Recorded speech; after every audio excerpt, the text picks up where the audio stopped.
afternoon and welcome. I'm Rafael Sanchez at WRTV6. I will be your MC for the afternoon. Occasionally I will speak in Spanish to move the program along. I found that in Spanish I'm able to get more words in per minute than in English. So you will be happy about that because you'll be able to get back to work on time. But that will not take away or detract from the amazing men that are here and the ladies that support them. So Spanish does not do that, but it does emphasize that. Welcome to the 10th annual Faces of Fatherhood Luncheon. Give yourself a round of applause. That will also give you a chance to take a selfie. Thank you. Gotta keep updating the websites. Presented by Citizens Energy Group, and on behalf of the Fathers and Family Center at United Way Agency, thank you for being here this afternoon. You know, for the past 9 years, the center has recognized outstanding fathers in our city, in our community, with the Managed Health Services Heart of the Father Award. This is some nice bling, by the way. And we thank them for supporting that. During this time, 43 responsible fathers have been recognized at the annual Faces of Fatherhood Luncheon. Today represents a decade, 10 years of honoring fathers in our community who do some fantastic work, and we'll meet them later in our program. So we thank you for being here. We thank you for being a part of this 10th year anniversary. I would like now to welcome Mr. Mike Stroll, who's with Citizens Energy Group, who will bring us his greetings on this day as we celebrate the 2014 Faces of Fatherhood Luncheon. Mr. Stroll, good afternoon. Round of applause, please.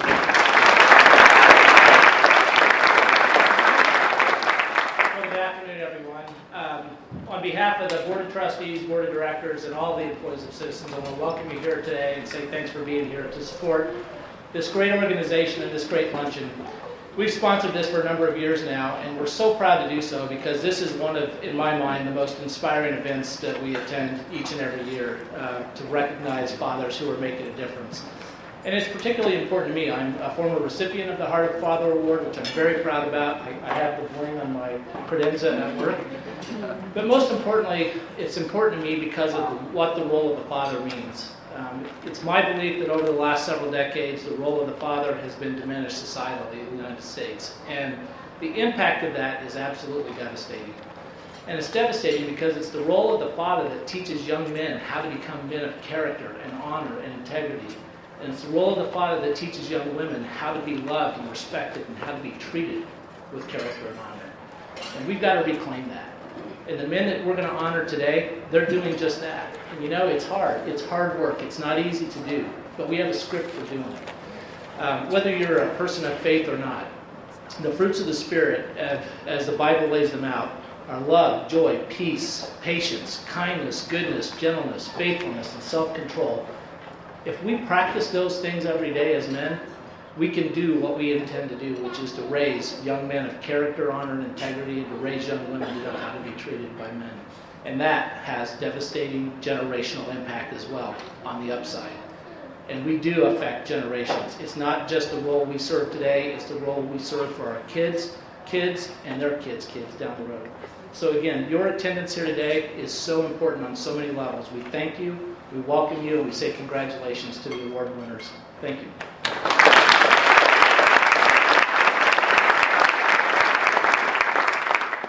Thank you, Mike. I'm going to move this microphone just a little bit. Hopefully the Conrad won't kick me out, but that's okay. Much better for me. I will move it for the speakers, I promise.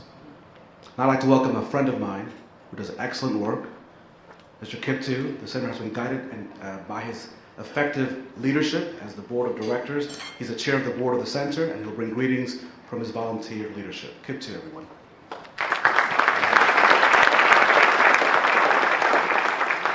Thank you, Raphael, and thanks for moving Mike. This is more fun standing here like this. I want to bring greetings on behalf of the Board of Directors of the Fathers and Family Center. I saw a few board members out there, but I don't want to miss anyone. If all the board members would please stand up for a moment, and so we can give you thanks for serving on our board.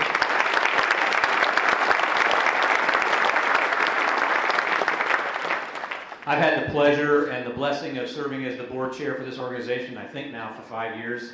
And then served on the board for 7. In this community, I think I say I'm blessed because I believe in this organization. I believe in its mission. I think it's doing some of the most important work here in the city of Indianapolis, especially in light of the challenges we face as a community over the course of the last few years. Organizations like Fathers and Family are even more necessary than they've ever been. And I can't say enough good things about this organization. I can't say enough good things about what they do on a daily basis, about Dr. McLaughlin and all the folks who work at the organization day in, day out. I do want to say a special hello. I don't know if I've seen her yet or not, but Sarah Meadows retired this year, and I don't know if she's here or not, but if she is, I wish she would stand up. She was the person that did GED and classes and a whole lot of other things for the organization for, I think, since its inception. She retired this year. We got big shoes to fill with her, but I'd like to give her a round of applause for her many years of service to the college.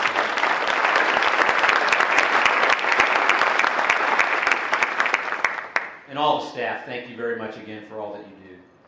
Also, a special shout out to Rafael Sanchez, who's our host today.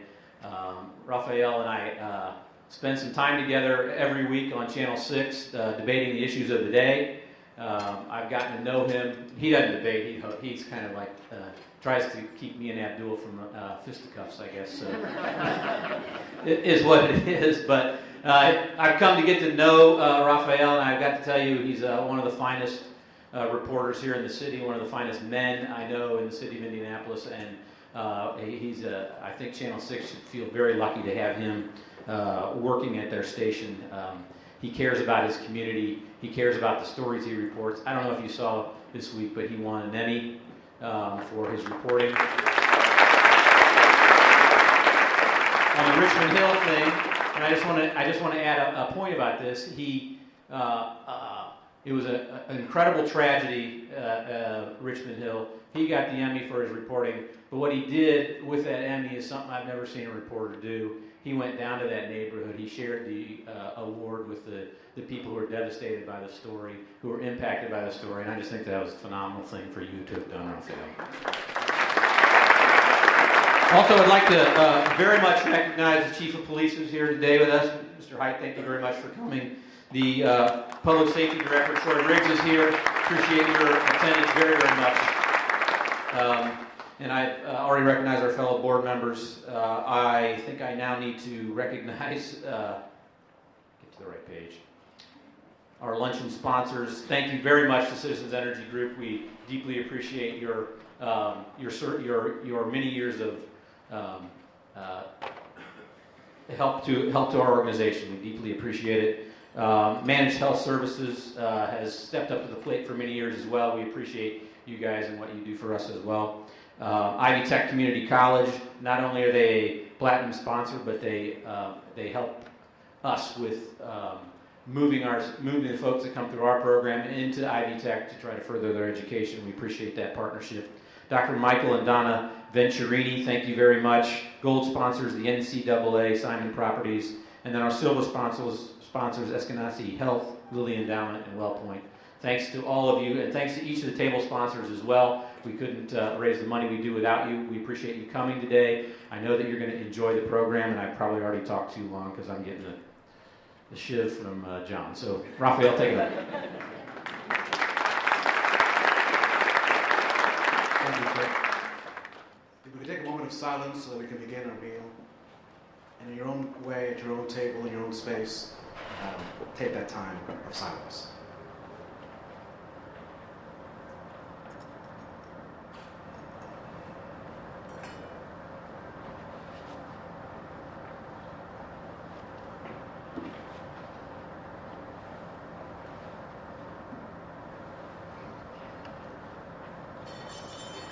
Kip and Mike, thank you. Father's Day, as you know, is Sunday, so happy early Father's Day. Feliz Dia de los Padres a todos. Happy Father's Day. And we measure our gratitude for all our fathers and their valuable friendships and necessities that we all made with them and through them. So we want to thank all our fathers. And speaking of friendships and support, please now welcome to the program. And please start your salads, please. Don't chew loud though, because I still have I have pages 7 and 8 to get through. So help you as you chew softly. For the past 21 years, the Fathers and Family Center has worked to enhance the capacity of young fathers to become responsible and involved parents. And in addition, the center has also helped many serving couples on working to strengthen their relationships.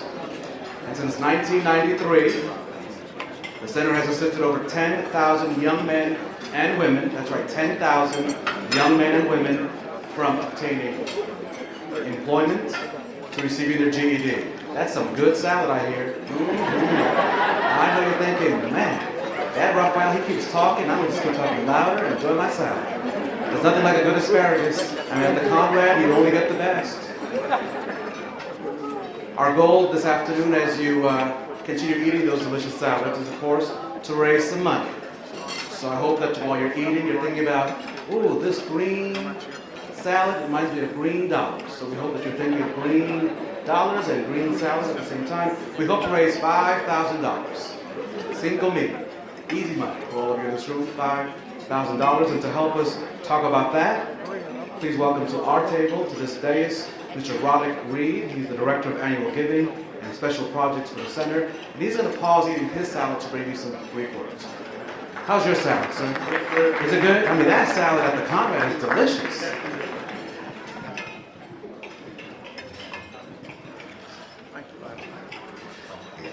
Thank you, Raphael. Good afternoon, everyone. Nelson Mandela once said that the most important weapon we can use to change the world is education. And where there is a lack of education, there you'll find a higher concentration of criminal activity. The city of Indianapolis, Lord knows, we've seen far too much crime this year alone. Now, statistics show that those with a formal education are far less likely to enter into criminal activity and far more likely to live successful lives. In 2013, Fathers and Family Center successfully assisted 110 of our participants in successfully receiving their GEDs.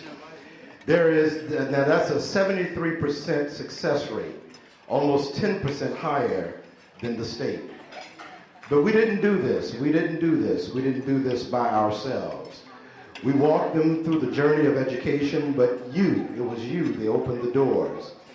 110 participants got their GEDs, and it didn't cost them one single penny. Because at this event, this time last year, through mobile texting, you generously gave over $5,000 to pay for their testing. Somebody should have clapped on that. It was this event, this moment, this cause last year you were able to raise $5,000 for their testing. And on behalf of all of them, I do stand here today to say thank you. Now, this year, although the door of education is still the same, the road is steeper and the journey is longer. Because of the change in testing standards, it is projected that a greater percentage of testers will be unsuccessful in getting their educational credentials. They will be unsuccessful in getting their educational credentials. Well, at Fathers and Family Center, we refuse to accept that. We want to hire more tutors. We want to offer more classes, including evening and weekend classes, just to ensure that every young father that wants their education is able to do so. And again, we need your help. Now, I know you're eating, and I know you're concentrating on all the lettuce and all the good stuff, but if you do me one favor, while you just look at your neighbor and say, neighbor. Boy, if I was your neighbor, I'd move. Go ahead and say it like you really mean it. Say, neighbor. Oh, neighbor. Don't complain about the crime if you won't give a dime. That's right. Don't complain about it if you're not willing to do something about it. I had a man visit the center the other day, a few weeks ago, and he saw firsthand of the wonderful work we do at Fathers and Family. And I told him of the educational challenges we are facing. And he then and there wrote me a check for $5,000 for this moment, for this event, for that's right, for this cause. And when he gave me that $5,000 check, he challenged me. And I challenge you today to help us meet and exceed this generous gift and provide a better future for our fathers through education. Will you help us? Will you help us? Will you help our fathers right now, by putting down your fork, sliding your spoon aside, and getting out your cell phone and texting in your donations? I believe that we can raise more than $5,000 here doing this luncheon today. You will find on your tables instructions on how to make a donation. I believe our media department has already put up the thermometers on the screen, and you'll see how we're doing and how we're progressing throughout the event. If anybody would let me borrow their phone, I'll make a $3,000 donation right now. I didn't think that'd work. But just in case that didn't work, my wife has already given me permission to make the first $100 donation. And so, How does it work? This seems very easy. So can I interview you? So how easy is this? it's so easy. All you have to do is text text to the number 41444. That's right. Get daddy's phone. And after you text 4144, what do you do? You enter in the message, Father. Put in the message, Father, then a space, and then enter the amount. And is that amount, how much could that amount be? It could be anything, 100 million, 300 million, anything you'd like. Every penny does count. Every penny does count. Hit send. Now, we have just been informed that we have a little complication with Sprint and I believe T-Mobile here. You can still do it. We will get you later. You can still do it right now. It's just when you're in this area, in this room, there's coverage problems. But if you text that, you should receive a response text. And then we'll ask you to enter in your credit card in a secured site to complete your pledge. Now, if you do not complete your pledge today, someone will be calling you to fulfill your pledge at a later time. Roderick, I should point out that we're halfway there almost. It's going. It's going. Look at it. Look at it. Look at it. Look at it. Look at it. Look at it.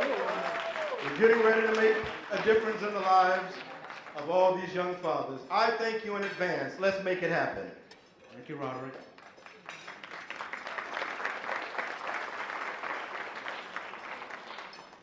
Keep eating your salad. It's a good thing. We also want to again thank our sponsors. You have a program there at your table that lists all of our sponsors. We offer a special thanks to Ice Miller for serving as a table sponsor for the luncheon. Ice Miller, thank you very much. We appreciate it. Muchas gracias a ustedes. We also want to draw your attention to the souvenir program that you're either sitting on or on your seat. It has a lot of good information. And after the lunch, I will come back and present the 2014 Heart of the Father Awards. Please enjoy the rest of your meal. Thank you. Please welcome now to our stage Mr. Dr. Wallace McLaughlin, the President and CEO of the Center. Mr. McLaughlin.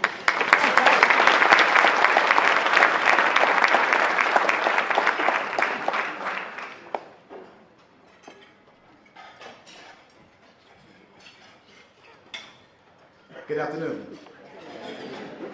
It is indeed an honor to stand before you today and to welcome you to our 10th annual Faces of Fatherhood Luncheon. Our hearts are strangely warmed by your presence, your pledges, and outpouring support of the Center's mission. Faces of Fatherhood Luncheon allows us an opportunity to raise funds to support the delivery of program services, celebrate outstanding fathers in the larger Indianapolis community, and most importantly, bring acute awareness to the challenges facing many of the city's most vulnerable citizens, young fathers, and their fragile families. Indeed, our mission has not changed since program inception. Nevertheless, the environment in which we deliver services has changed. We are all aware of the increase of violence in our communities, and we stand firm in our understanding that we are not the solution, but we are part of the solution. We are part of the solution because we clearly understand that while many of our young people are lost and do not value life, we also understand that as a community, we have not done all we can to let them know we value them. We must invest more of our resources in the least of these in our city. We are part of the solution because we strongly adhere to the sayings of the late, great, compassionate, and inspirational thinker, Maya Angelou. She stated, "You may not control all the events that happen to you, but you can decide not to be reduced by them." Maya Angelou believed that people are not defined by their circumstances in life or even forever defined by their actions. People can be selfish, people do bad or at least morally questionable things for good reasons and for bad reasons. People can be dumb, people make mistakes, but people are resilient too. People are unpredictable. We have the power to change the direction of our lives for better or worse at any moment we choose. Today, one of our participants who best demonstrate the power of these sayings is Michael Lighted. He has overcome numerous obstacles in his way with the help of the center, his child, his children, and his wife. Today, I am pleased to introduce and present to you Michael and Larissa Lighted. Won't you receive that?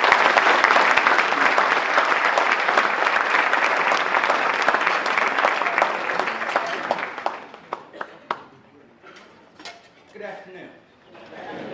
I'd like to start by thanking Dr. McLaughlin, the Fathers and Family Center, and all of you for coming out today. It's quite amazing for me.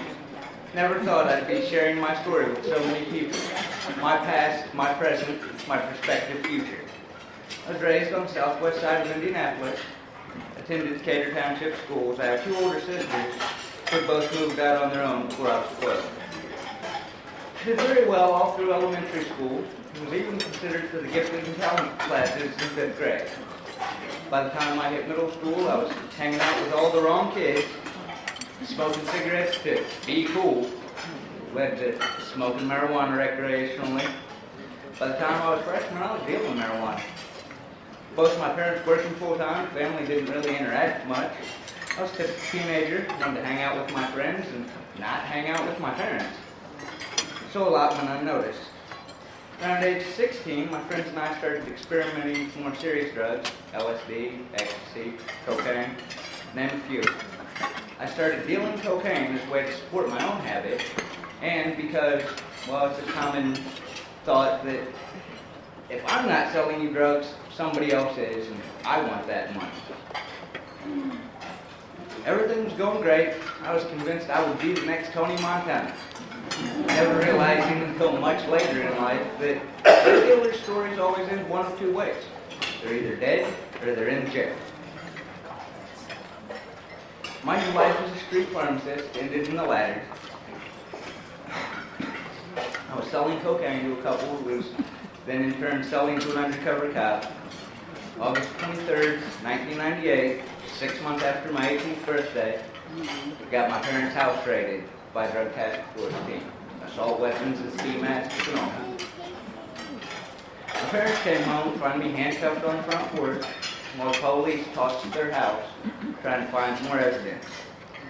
While they were totally blindsided by this, they supported me while I awaited trial. While awaiting trial, I did acquire a GED, hoping it would have a positive influence on the judge. April 30th, 1999, I accepted a plea agreement for 12 years in prison. It meant be home in 6 with good behavior.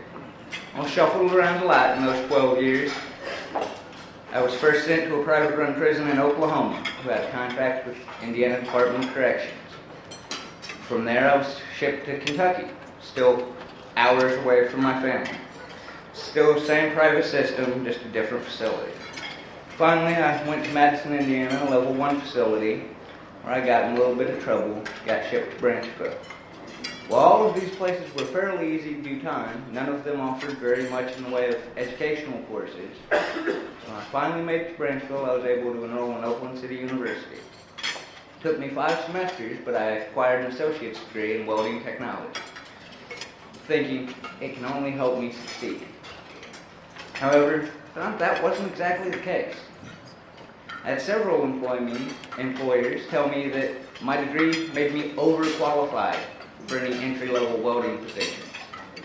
Another prospective employer told me, "You're very well qualified for this position, but as long as there are people that don't have felonies applying for it, we'll never hire you." I did find a job with a friend, painting. Constantly looking to move myself forward, I moved on to a concrete crew, and then on to another position where I was doing quite well until I caught a DUI in 2006.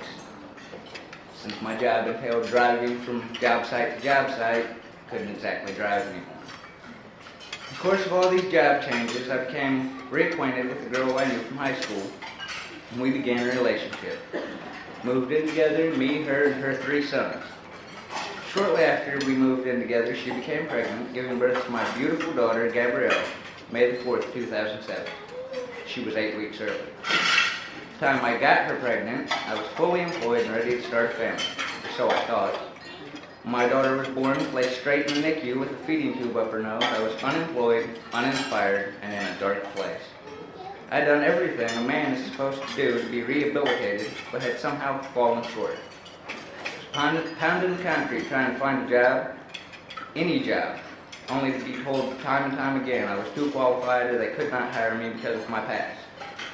Because of our financial struggles, my girlfriend and I tried to move into a cheaper apartment. When I filled out the application with the trailer park, they told me that not only could they not get me in a cheaper apartment, trailer, but I could no longer live in the trailer I had been paying for because I was a convicted felon. I was unemployed, a newborn in the NICU, and on the verge of being homeless. I was tempted to return to the street life of fast money. I admit that I even sold a little marijuana during this time just trying to survive. But I knew how these stories ended. I didn't want to be a statistic, just another felon who couldn't make it in the world. I had to make a better life for my family. 7 years ago today, when she was barely a month old, Friday the 13th, 2007, I got a tattoo on the back of my hand. It's my daughter's footprints. It's to remind me that if I put my hands in dirty things, I run the risk of not having the same relationship that I have with my daughter. Found full-time employment, working 3rd shift at Myers stocking shelves. We took over my father-in-law's lease so he could move in with his girlfriend.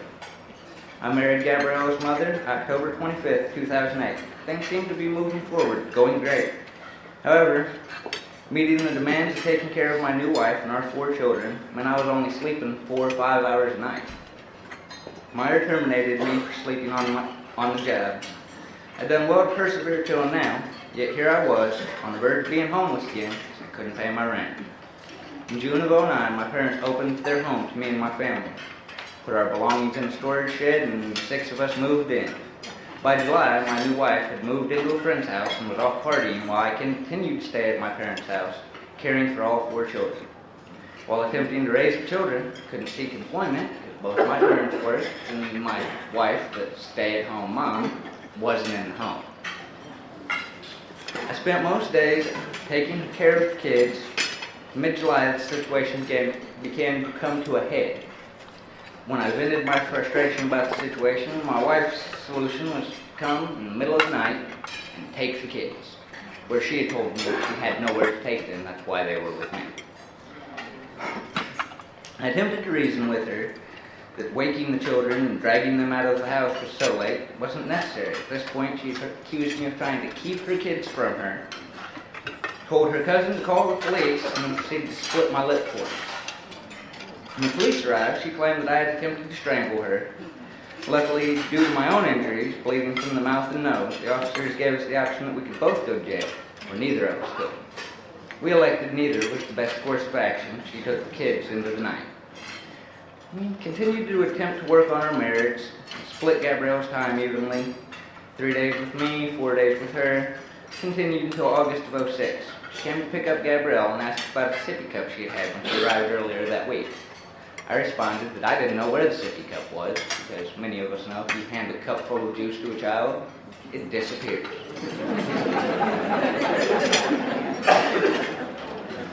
She began accusing me of stealing the cup so that I could have it at my house instead of her having it at her house. As she escalated, I pulled out my cell phone and began to videotape her, so hopefully when she was a little less manic, she could see this and see that she was acting the fool over a cup. She wasn't amused. She snatched my phone out of my hand. She smashed it on the concrete. I probably said some unnice things. She slapped my glasses off my face, snatched them up and snapped them in half. At this point, my father called the police because we just wanted to get her the heck off the property. I don't need you over here breaking my stuff.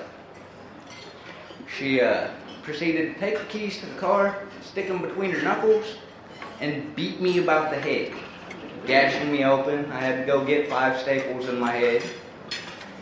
She jumped in her car and fled. Police showed up. I got blood running all down into my eyes. I took pictures, filed the report. I carried myself to the hospital. 3 days later, a DCS caseworker was taking my daughter into foster care because I had allowed domestic violence in my home. I was very confused as to how I had allowed domestic violence in my home. I was the victim of an assault and had cooperated fully with the police, which I thought was the correct course of action. So began my interaction with the Fathers and Family Center. Due to their close work with DCS, they got my name as a non-custodial father with a child in foster care. A gentleman named Randy Clark came out to my house and asked if I was interested in joining their program. It was a 6-week class that met every 16-week class that met every Thursday from 6 to 8. They provided us with dinner and the knowledge to approach our own cases. Over dinner, we would discuss our dad moments of the week. Maybe one of us had taught our son to ride a bike or taught our daughter how to braid, or maybe we had just helped out with the homework. It taught me to appreciate the little moments that so many of us take for granted. After dinner, we would clean up and go into the classroom. In the classroom, we would go over and talk about things that applied to our situations. I had classes of many varieties, ranging from caseworkers coming in to decipher paperwork, age-appropriate discipline, resume building, interview skills, and much more. The center teaches young men to respect themselves and others. They also stress greatly the importance of co-parenting and raising children as a team. Even if you and your child's mother don't always agree on everything, you must take the child's best interest to heart, and in most cases that is having a relationship with both parents. Unfortunately, in my instance, that is not the case. My wife had and was addicted to prescription painkillers, unbeknownst to me.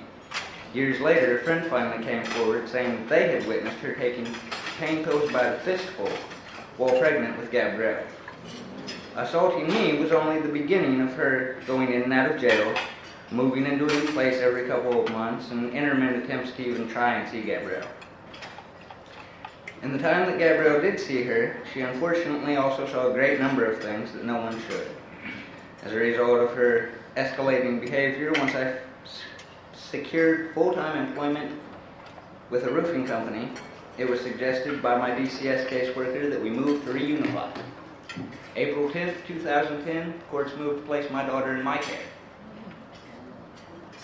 As her behavior continued to escalate, I was eventually awarded full custody with court-supervised visits for her mother. Through the course of all this, I had rekindled an old relationship with someone who didn't even know I had gone to prison. We had just started talking about the possibilities of starting a relationship 5 days prior to DCS placing Gabrielle in my care. 3 years later, I made her my wife. We've raised our 5 children together for the last 4 years. I attend the football games of our 11-year-old CJ, the Girl Scout functions for our 6 and 7-year-old girls Tanner and Gabrielle, as well as drama club events for our 14-year-old daughter Terry and our 16-year-old son Anthony. Since finishing up with Fathers and Families, I have found full-time employment at Aero Industries, where I have now been for 2 years. I have full benefits from 401k to life, dental, and medical insurance for my whole family.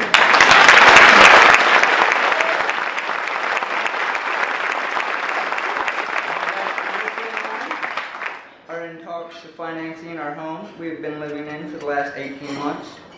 All of our children are well adjusted and doing well in school. Anthony is learning to play the violin and Harry the piano.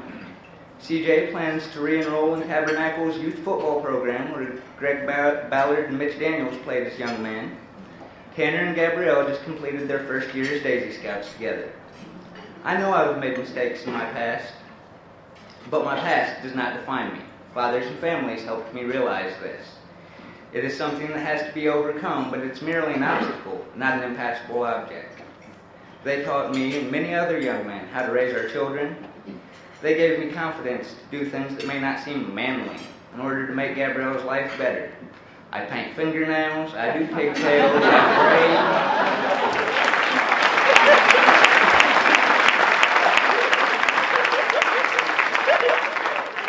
braid. Several studies suggest and prove that children from two-parent households have better self-esteem, better relationships, whether platonic or intimate, and demonstrate a better set of coping skills. There are many people having children that didn't have this in their own lives. The further we get from this idea, the further our city and our society will continue to decline, in my opinion. We need to let our young men know that there are other young men going through these same issues. If knowledge is power, Fathers and Family Center is producing powerful young men every day. I would like to again thank Dr. McLaughlin, Mike Dix, James Melton, and everyone at the Fathers and Family Center, and I would like to thank all of you for listening to me.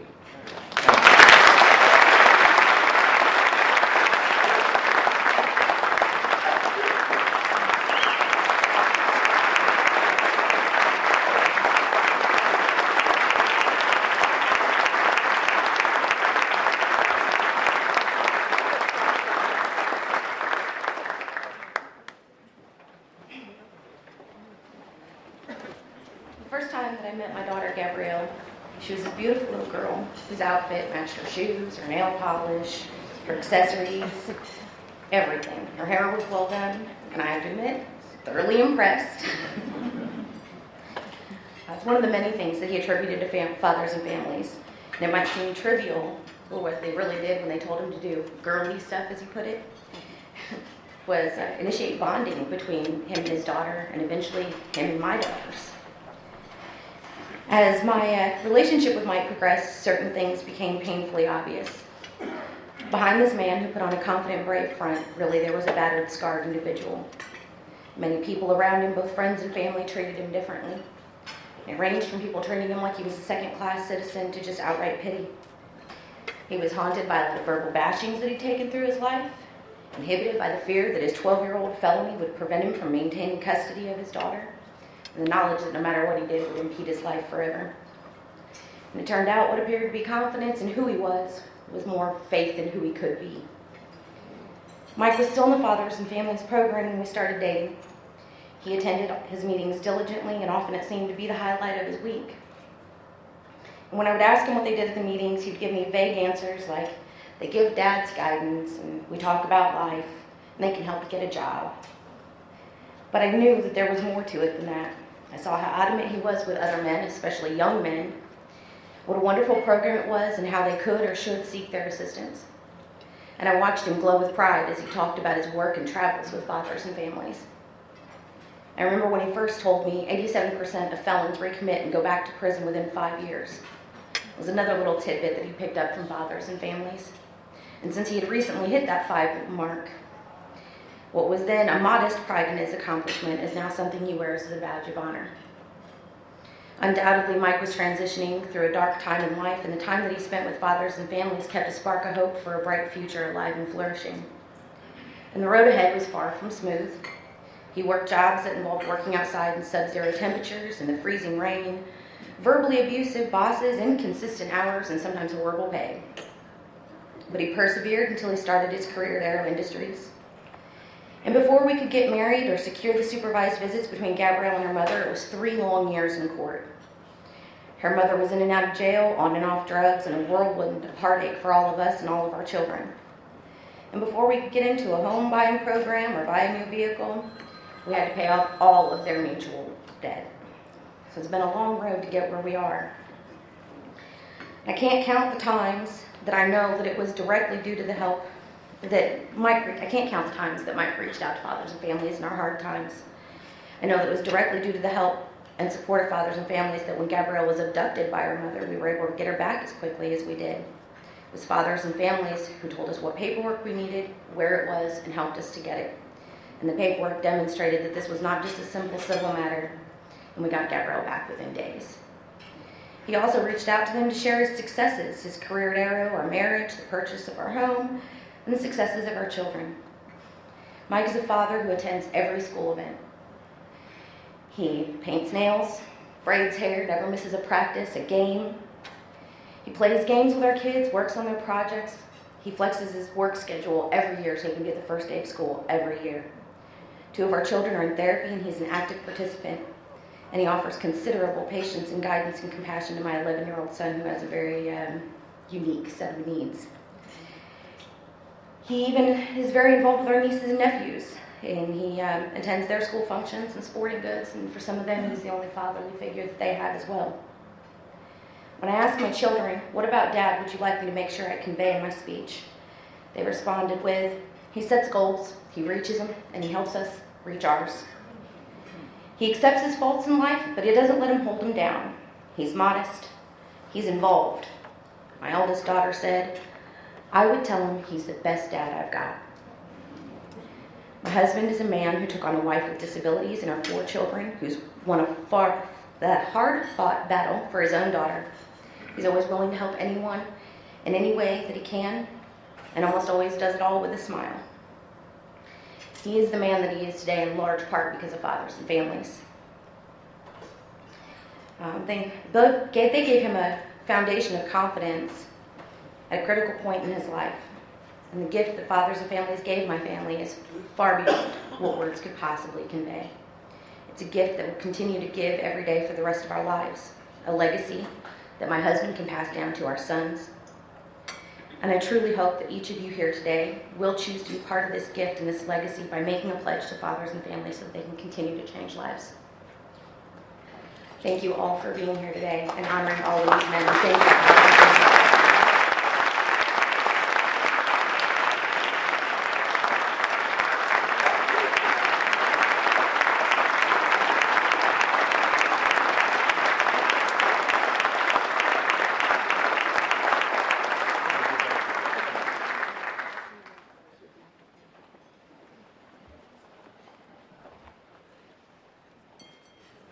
I just reminded Mike that he married up, so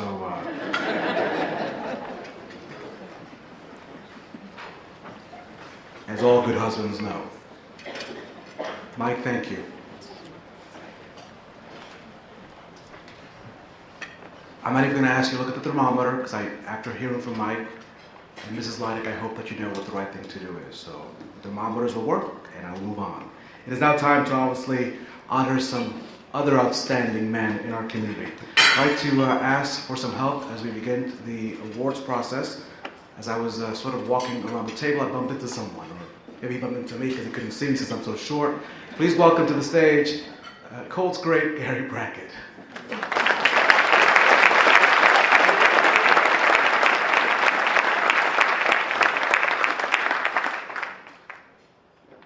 The Heart of a Father Award, just to let you know, this amazing award that these fine gentlemen will receive. Mr. Brackett, you might hold this for me? Be a little banner for me. This would be the time for all the ladies to take pictures. Yeah, so while I'm talking about the award, this is Gary Brackett, Colts, pow. Take the pictures now while I'm talking, because what I'm saying, you probably won't care what I'm saying. Maybe. Gary Brackett. Okay, so, remember, Gary Brackett's over here, the taller one. The Heart of a Father Award was established by fathers and families for 3 important reasons. Here they are: to raise the awareness of the importance of fathering in our community, to focus public attention on what makes a great father, to recognize fathers who are demonstrated the fulfillment of primary dimensions. Individuals, community groups, businesses serving Marion County were asked to submit a name of an individual who, in their consideration, would be apropos to receive such a great award. The nominations submitted on each father were reviewed by an independent group, and each semifinalist was interviewed by the Senate. Today, we will honor the winners of that group. In your booklet is a full, complete powwow. I mean, when you read that, and I read that a couple of times at the beginning of the week, I told my wife, I need to get a job because these guys are amazing. I need to do something with my life. So these gentlemen obviously are amazing. I will not read all that's in the program, so what you'll hear from the podium this afternoon is a condensed version of their great works. To present these gentlemen with the awards, I would like to ask for some folks to also join me on the stage. Please, Dr. Robert Baker, Vice President of Medical Affairs for Managed Health Services, as well as KIP2, and Mr. McLaughlin, if you could join me as well as we present the awards. Gentlemen, please join me.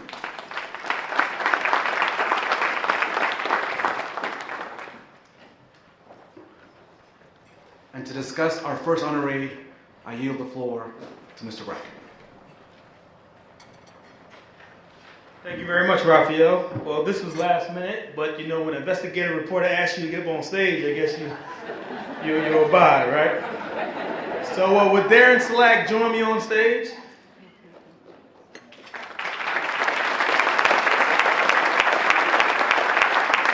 Darren Slack was nominated by Kayla Slack, his wife.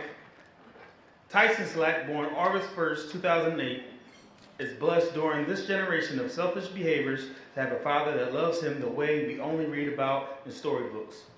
Darren tackled this responsibility by transferring from Wabash College to Indiana University, where he could raise his son.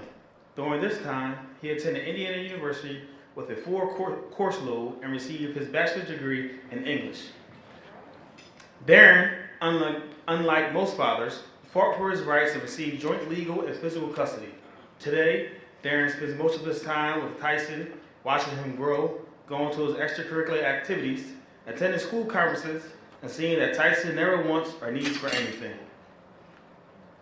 The most rewarding thing to see about Darren as a father is his unrelenting passion and ambition about life.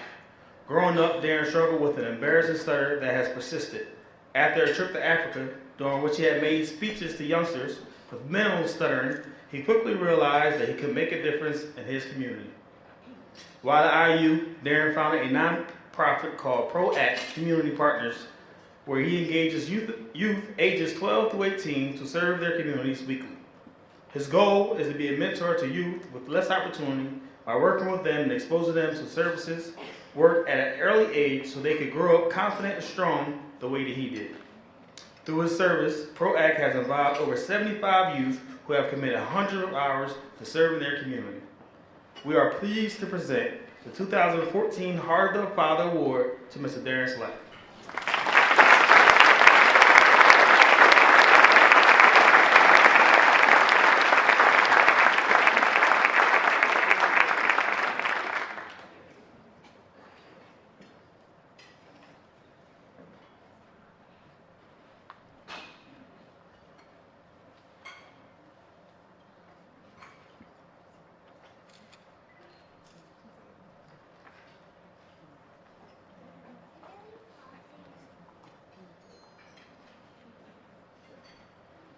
Congratulations.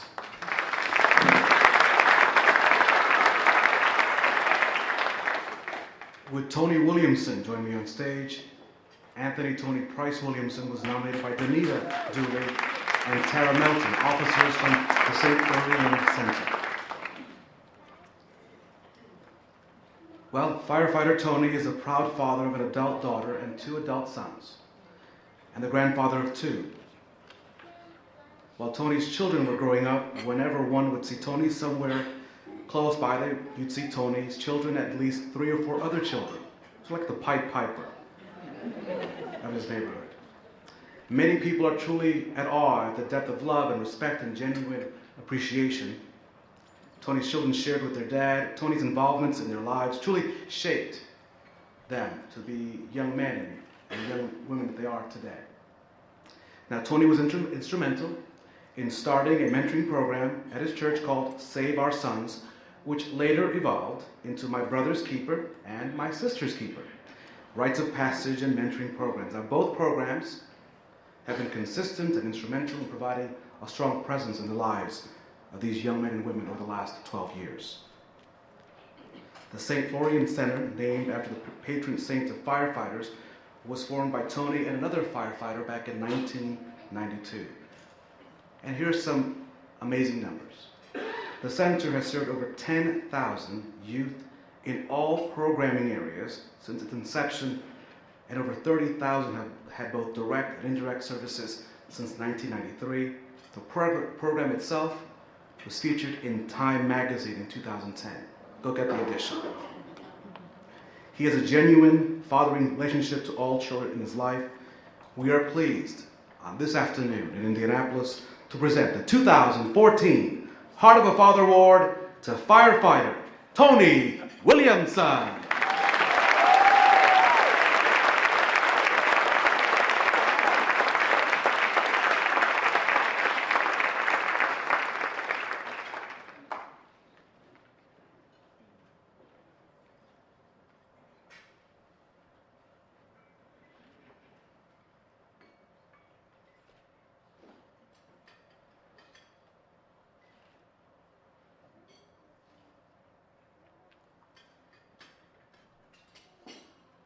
Would Wayne DeVite join me on stage? Mr. DeVite was nominated by his wife, Michelle Jackson, for this award.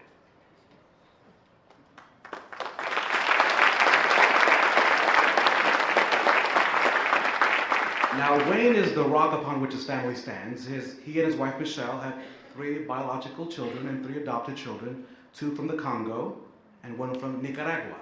That's Nicaragua, in case you didn't understand my Spanish. Y ella habla español, so she's the only one that understands what I'm saying. ¿Cómo está? ¿Todo bien? Sí? Perfecto, gracias. He is constant. I just gave an amazing speech, y'all. Missed it all. Missed it all. Right here, right? Aquí estamos. Good. He is a constant, loving, loyal, supportive, and strong father. He looks to God and his faith to find direction and strength in being the leader at home and at work. He accepts many responsibilities in life and at work and continually demonstrates that responsibility that his family comes number one, first. At one point in his life, Wayne found himself going in the wrong direction in the streets of East St. Louis. A stern warning from a teacher set him straight. He has grown from a child who did not have a constant father in his life to a father of children who were orphans, and even has a posse that's joining him on stage right now as we speak. He knows that being a father is one of the most important jobs that God has given him. When he talks about adoption, he often says that he did not adopt so he could be a father. He adopted, let this sink in, because he knew his sons needed a father. He often mentions how lucky he is to be the father figure English is hard for me sometimes, to the father figure his daughter never had in his life. Wayne serves as Executive Vice President and Chief Financial Officer for WellPoint.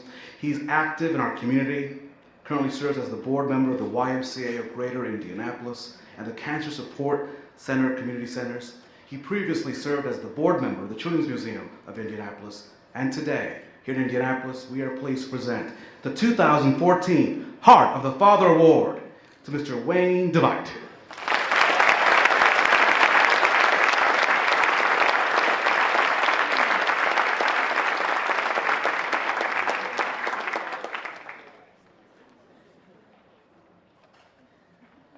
Now, other daughters, would you mind coming up on stage? It's not fair if your brothers are on stage. So quickly, come on, ladies, to be equal. Come on, ladies. I know that's tough, but you can't let your brothers stand you. I mean, look, they just took over the stage. Yeah, that's what I'm talking about. Okay, kind of squeeze it.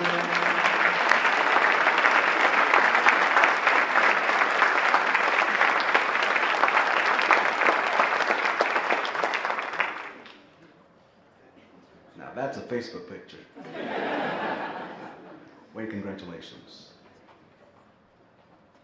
Gary, let me put you on the spot. Help me with this one as well. I feel like I'm calling an audible. Omaha, Omaha.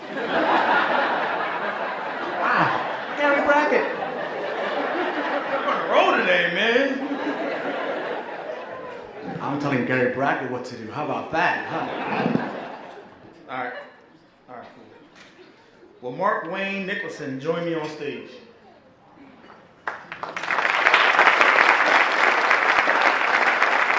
Mark Wayne Nicholson was nominated by Gina Nicholson, his wife. Mark is actively involved in the lives of his two children, Caden and Maya. He is not just a present father, but in every aspect of their lives, he is connected. Mark has created an environment in their home that supports the spiritual development of his children, an environment where prayer, mediating, reading the Bible, and worshiping the Lord are encouraged and valued. Every day his children see him, hug him, and kiss his wife. Every day they hear him tell Mommy, I love you. They watch him pray with Mommy, prepare meals with Mommy, share time, and communicate with Mommy. Laugh with Mommy. He demonstrates to his children how a real man treats a woman, as well as how a woman should be treated by a man. Earlier than his wife, Mark spent 12 years in prison. During those long years, he was determined to turn his life around, and education was the key. He went back to school while in prison, earned a college degree. After being released, he struggled, trying to make ends meet, and was homeless for 2 years. But he was determined. Through perseverance and commitment, he returned to school, received his law degree, and is currently working as a public defender. That deserves a clap right there.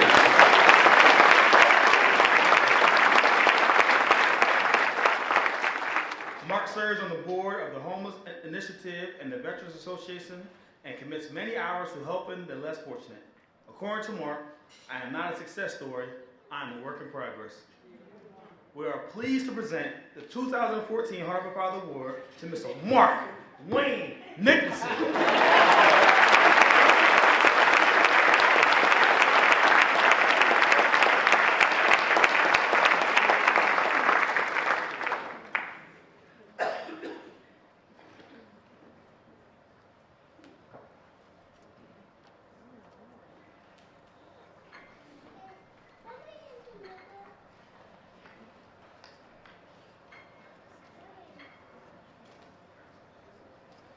Would Donald Craig Peterson join me on stage? Mr. Peterson was nominated by Tori Kistner, a colleague.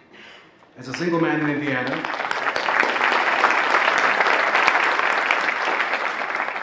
Craig first adopted 3 biological siblings when no other applicant desired to keep them together. Now, all 5 were under 5, and each had been diagnosed with fetal alcohol syndrome. They soon became the center of his life. When their 10-year-old sister became available for adoption after 2 horrendous years of molestation in a foster home, Craig eagerly added her to his family. Now, realizing that other innocent children were waiting in foster care system for a forever family, as he calls them, Craig looked for another hard-to-place sibling group. He adopted 2 sons, ages 9 and 10. Both were diagnosed with relative attachment disorder and who had been subject to abuse and neglect. Once again, he was the man willing to take a group of siblings with a traumatized past, a forever family. Composed of 2 sibling groups from 2 different races was formed. Craig became a tireless advocate for his 6 children and others in the community, and he even recruited an adjunct professor to teach special educators family and professional collaboration.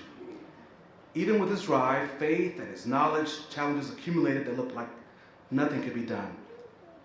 Even with many challenges, Craig clung to the values formed earlier in his life and refused to lose hope.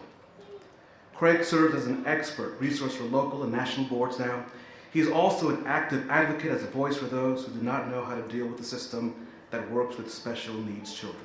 Gary Brackett, can you please join me? We are pleased to present the 2014 Heart of the Father Award to Mr. Donald Craig Peterson. Very much.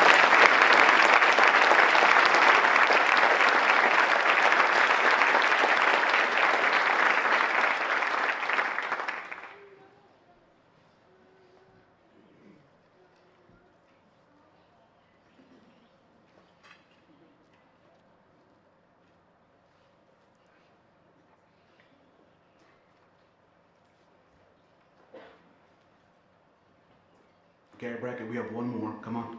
Come on. It's for the team. That's right. Here we go. we have one last award to present this afternoon. It's to our keynote speaker, Mr. Mike Leidick.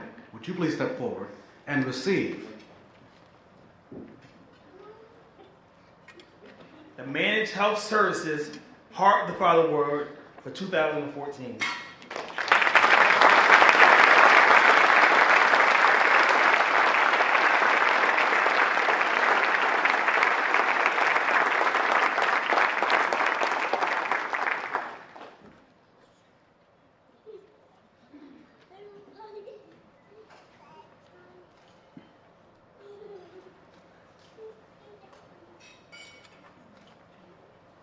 I think most of our fathers, Mr. Vine, if you could join us, you could bring the young men with you if you'd like. The fathers could just line up their cross and just take a bow. Let's applaud them for being such an amazing role model.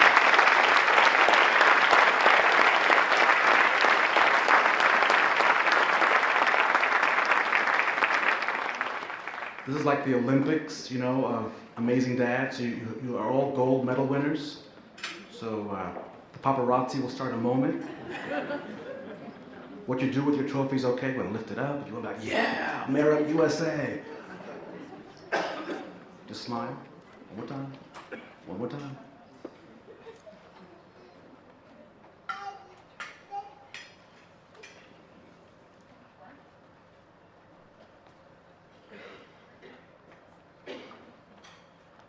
Ladies and gentlemen, once more time, can we give them a round of applause?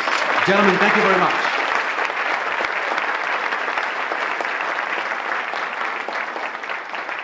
And I want to thank Dr. Baker, Mr. Tu, and Dr. McLaughlin for joining me on stage. Gary Brackett, thank you so much, sir, for joining us on stage. Hopefully you're keeping an eye on the thermometer while you do that. Keep texting. Don't listen to me. Just keep spending money. I want to remind you that on each table is a beautiful Father's Day card prepared especially for this luncheon by the children of the Cornerstone Autism Center in Greenwood in Johnson County.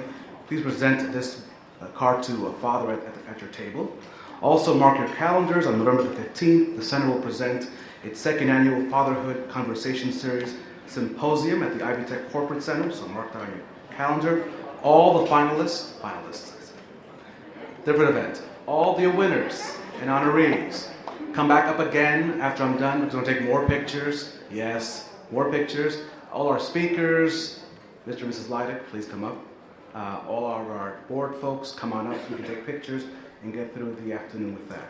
Listen, folks, this is an amazing event. This is my first time doing this as a dad, and for all the dads that could not be here with you today, who I'm sure would want to be at the Conrad today, just to see the amazing work that this center does every day, but also the lives it touches, like we saw in Mr. and Mrs. Leidick, but also then the men that were chosen today to be role models, men from all walks of life who are just doing their thing and doing it so well. So congratulations to all the dads. Hopefully that the rest of us can measure up, and even so maybe be inspired to do better starting today. Congratulations to you all. We hope to see you again next year, and please keep texting.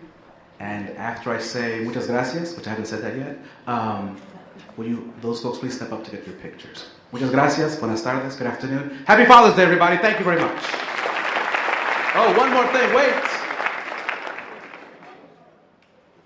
Please welcome to the stage Dr. McLaughlin for parting words.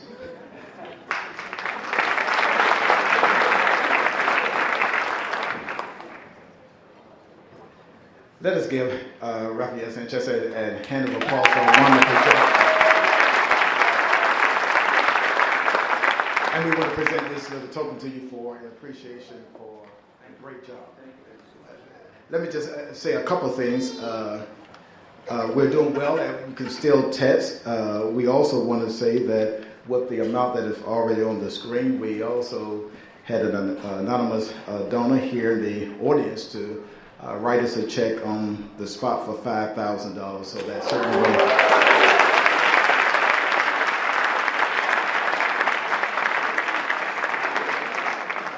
And I don't want you to get too excited and clap and use those same hands to write your own check. And you can take the envelope outside. Also, if you want to write a check, you can drop the gift envelope in a bowl outside.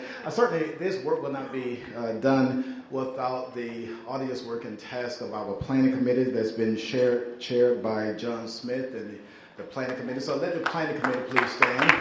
John.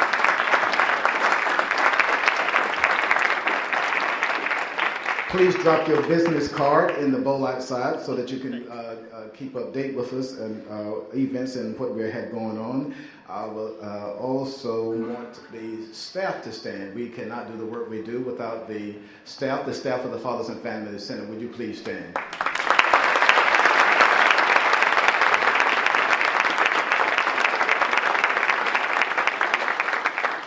I think the only last important piece of business that I would like to do, because it's very important, so nobody move, is that Mr. Reed, when he came up here, he noted that a gentleman had come by the center and made a donation. And as you will note, you heard it for yourself, he said repeatedly that the gentleman wrote him a check. We have not seen that check, and so...